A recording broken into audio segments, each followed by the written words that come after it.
This video আমি class 12 থকা chapter 5 continuity and differentiability অবিচ্ছিন্নতাৰ অবকলনীয়তাৰ miscellaneous আনমহলীৰ প্ৰশ্ন 22 টো সমাধান কৰিম 22 প্ৰশ্নটো হৈছে আমাৰ যদি y = f of x determiner symbol হয় নিৰ্ণায়কৰ হয় তো f of x gx hx lmn abc প্ৰমাণ কৰা যে dy/dx f(x) g(x) h(x) lmn and abc বুলি আমি প্ৰমাণ কৰিব লাগে এতিয়া সো আমি প্ৰমাণটো কেনেকৈ কৰিম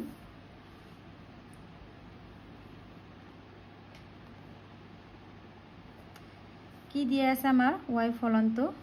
ফাংচনটো f of x gx hx lmn abc আমি যদি ডাইৰেক্ট অবকলন কৰো এনে dy/dx আমাৰ এটো জেনিবা f(x) g(x) h(x) আমি lmn abc টো আমি কি হয় আমাৰ ধ্ৰুবক হলে আমাৰ কি 0 হয় তেতিয়ালে আমাৰ dy/dx প্ৰমাণ কৰা আনসাৰটো নিমিলে মিলিছে জানো নাই মিলা তেতিয়া আমি কি কৰিম এটো প্ৰথমে আমি কি কৰিম অবকলন কৰাৰ আগতে আমি এটো ডিটাৰমিনাৰ নিৰ্ণায়কৰ আমি এটো সমাধান কৰিলাম কেনেকুৱা আছিল আমাৰ y = f of x কোনটো গল আমাৰ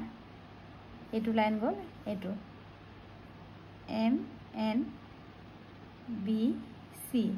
আকৌ মাইনাস নিৰ্ণায়কটো আমাৰ পঢ়া হৈছে gx হল আমাৰ এটো লাইন গল এটো গল কি থাকিলে আমাৰ l n a c আকৌ প্লাস hx হলে এটো লাইন গল আৰু আমাৰ এটো লাইন গল কি থাকিলে আমাৰ l m a b এতিয়া আমি এটা অবকলন কৰিম এটা অবকলন কৰিলে কি হ'ব আমাৰ x সাপেক্ষে অবকলন কৰিবা x সাপেক্ষে অবকলন কৰি পা কিমান হ'ব dy/dx f(x) mn bc আমাৰ কনস্ট্যান্ট আকৌ মাইনাস g(x) হ'ব ln a c আকৌ plus h(x) lm a b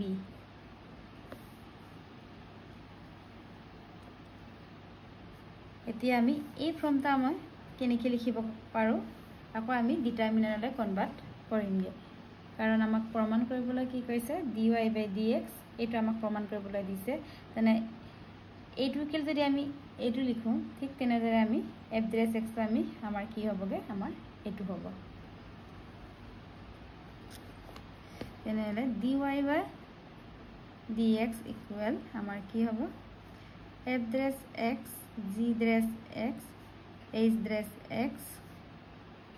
lmn abc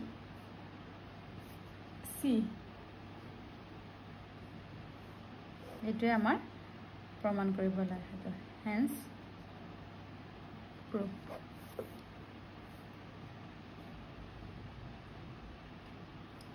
এতিয়া নেক্সট আমি 23 কোৱেশ্চনটো সমাধান কৰিম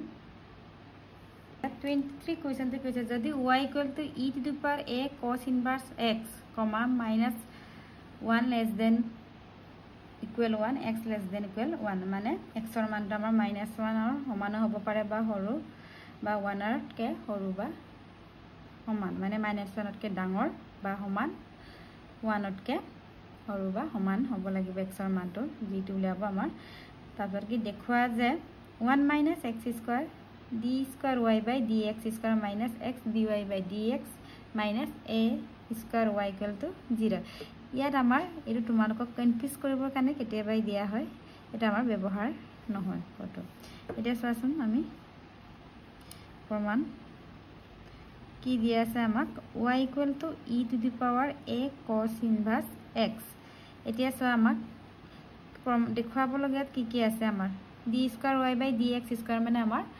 দ্বিতীয় ঘাতৰ অৱকলজো কৰিব লাগিব আকৌ dy by dx প্ৰথম ঘাতৰ অৱকলজ প্ৰথমে আমি প্ৰথম ঘাতৰ অৱকলজ কৰিম x সাপেক্ষে অৱকলজ কৰি পাওঁ কিমান হ'ব dy by dx আমাৰ এক্সপোনেনশিয়েলটো আমাৰ সেম থাকে e to the power a cos inverse x আকৌ a cos inverse x ৰ আমাৰ কি হয় a to থাকিব আমাৰ 1 by minus under root of 1 minus x square এটো আমাৰ cos inverse ৰ ফৰ্মুলাটো তাৰপিছত এইটো আমি এফালে ইনটু কৰি দিম কি হ'ব 1 minus x square dy by dx আকৌ e to the power a cos inverse x কি হয় আমাৰ y আমি বহাই দিম আৰ মাইনাস চিন আছে আমাৰ মাইনাস y a আমি তেনেকৈ বহাই দিলে এতিয়া আমি আকৌ কি কৰিম দ্বিতীয় ঘাতৰ অৱকলজ কৰিম এটা দ্বিতীয় ঘাতৰ অৱকলজ কৰিলে চোৱা কি হয় আমাৰ বা পটাৰ আগতে তোমালোকে কি কৰিবা এই স্কয়াৰটো অতৰাবলৈ চেষ্টা কৰাত এটো অতৰাবলৈ আমি কি কৰিব লাগিব দুই সাইডে আমি স্কয়াৰ কৰিম তেতিয়া কিমান হ'ব আমাৰ 1 minus root over 1 minus x square dy by dx whole square y minus ya whole square তেনেহলে আমাৰ root over আৰু 2 আমাৰ কেনসেল হৈ গল তেনে কিমান হ'ব ইয়াৰ 1 minus x square কাৰণ root over মানে আমাৰ 1 by 2 into 2 আমাৰ 1 হয় তাৰ পিছত dy by dx whole square আকৌ minus t square কৰিলে আমাৰ প্লাস হয় y square a square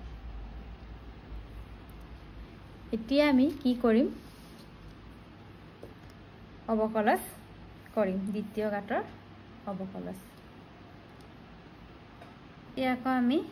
x সাপেক্ষে অৱকলজ কৰি পাওঁ আকৌ x সাপেক্ষে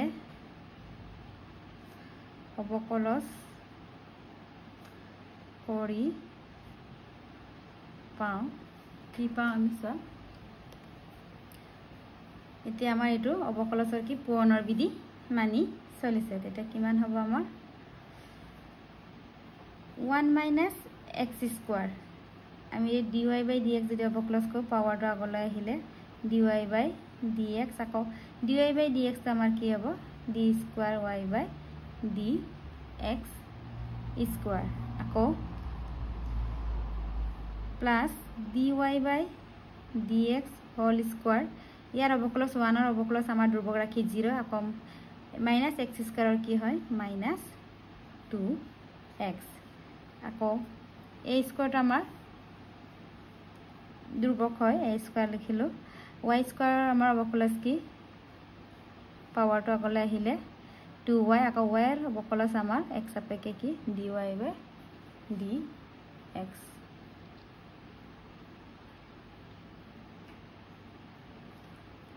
যেসা আমাৰ ইয়াৰ পৰা আমাৰ কি কমন আহিব 2 dy by dx যদি কমন আনো আমাৰ কি থাকিলে 1 minus x square d square y by dx square plus minus minus x dy by dx equal to a square 2y dy by dx এতিয়া আছে 2 dy by dx 2 dy by dx দুই সাইডে আছে আমাৰ আমি ক্যান্সেল কৰি দিছো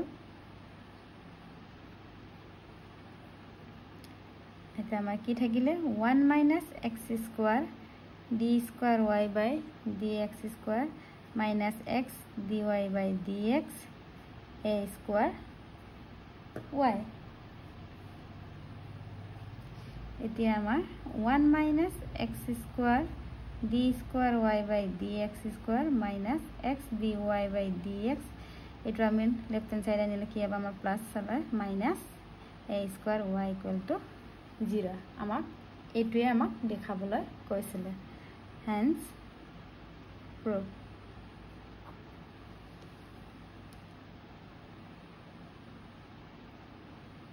আকৌ প্ৰথমৰ পৰা চোৱা।